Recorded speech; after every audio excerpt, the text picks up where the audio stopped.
Hey, it's Peyton and Calvin! And we're in the pen. Hey guys, welcome back for this week's episode. I know it's a little late, but we have been working hard to bring you the latest news. This week, there is not much happening around the Sharp Mini late model community, but Peyton had another great interview. Thanks, Calvin. Yes, I did. I got to sit down with our uncle to talk about the Sharp Mini late model and one problem that we had last season. I like to call this segment Tech Time with Uncle Ryan.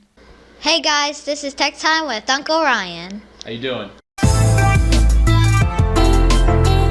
Thank you for coming here tonight, Uncle Ryan, and thank you for being on the show with me. Of course, big Doorhawk fan here.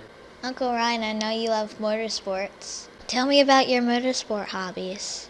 Well, it all started back in high school with some friends and myself, and we all had Mustangs back in the day, and we would just dabble around with, modding them. Of course, it was only a 6-cylinder, so there was only so much we could do.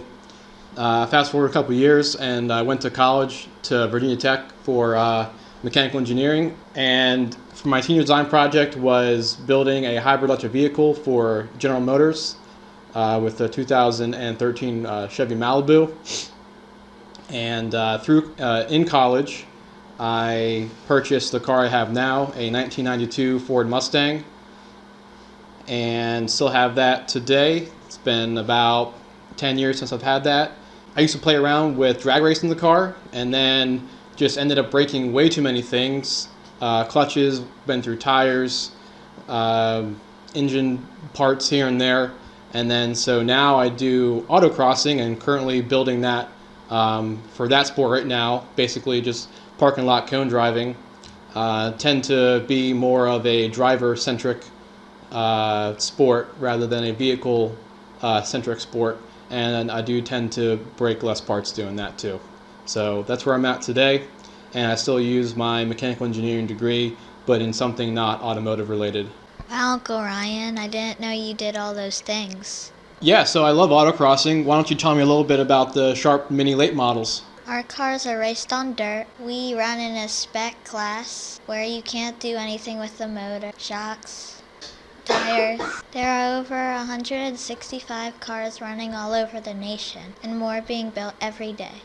One problem we have right now is we are having an overheating problem with our car. What is one solution we could do to fix our overheating problem?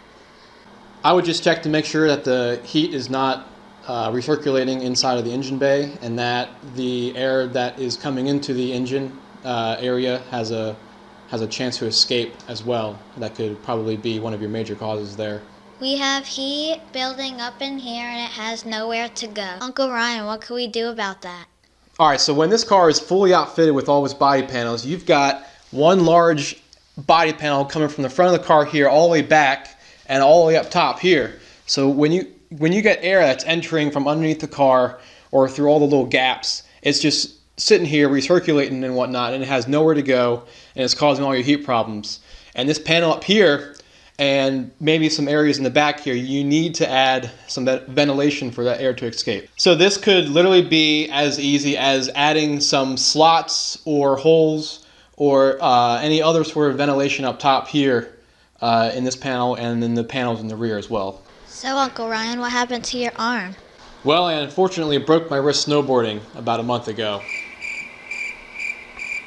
That's it. Wow, exciting. Are we going to see you at the track this year? For sure, I'll be there rooting you on. Awesome. Thank you for doing Tech Time with us. That was a great interview, Peyton. Is that the second person we have had an interview that has had some sort of arm injury? Yes, that is the second person we have interviewed with an arm injury. Well, hopefully our next interview we will have someone that is injury-free. Well, that's all we have for today. Stay tuned for the next week's show for the latest news. Remember, To leave a comment, hit that like button, and subscribe. This has been The Pen. In the pen!